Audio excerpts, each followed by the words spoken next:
ಎಲ್ಲರಿಗೂ ನಮಸ್ಕಾರ. ಇದೇ ತಿಂಗಳು ಸೆಪ್ಟೆಂಬರ್ 15ನೇ ತಾರೀಕಿನಂದು ಅಂತಾರಾಷ್ಟ್ರೀಯ ಪ್ರಜಾಪ್ರಭುತ್ವ ದಿನವನ್ನು ಕರ್ನಾಟಕ ಘನ ಸರ್ಕಾರವು ಒಂದು ವಿಶಿಷ್ಟ ರೀತಿಯಲ್ಲಿ ಆಚರಣೆ ಮಾಡಲು ತಯಾರು ಮಾಡಿಕೊಂಡಾಗಿದ್ದು, ಒಂದು ಮಾನವ ಸರಪಳಿ ಮೂಲಕ ಈ ಒಂದು ದಿನಾಚರಣೆಯನ್ನು ಒಂದು ಐತಿಹಾಸಿಕ ಕ್ಷಣವನ್ನಾಗಿ ಮಾಡಬೇಕಂತ ನಾವೆಲ್ಲ ತೀರ್ಮಾನ ಮಾಡಿದ್ದೀವಿ.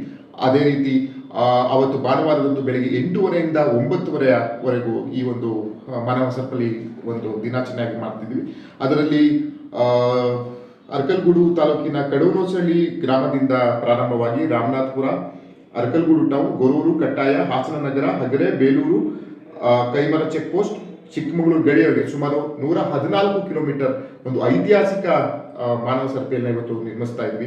ನಾನು ಮಾಧ್ಯಮ ಮುಖಾಂತರ ಮನವಿ ಮಾಡೋದು ಏನಂತ ಹೇಳಿದ್ರೆ, ಎಲ್ಲ ಶಾಲೆಯ ಮಕ್ಕಳು, ವಿದ್ಯಾರ್ಥಿಗಳು, ಸಂಘ ಸಂಸ್ಥೆಯವರು, ಎಲ್ಲ ಸಾರ್ವಜನಿಕರು ಒಂದು ಪ್ರಜಾಪ್ರಭುತ್ವ ದಿನವನ್ನು ಒಂದು ಐತಿಹಾಸಿಕ ದಿನವನ್ನಾಗಿ ನಾವೆಲ್ಲರೂ ಮಾಡಲು ಶ್ರಮಿಸೋಣ, ಬೆಂಬಲಿಸೋಣ.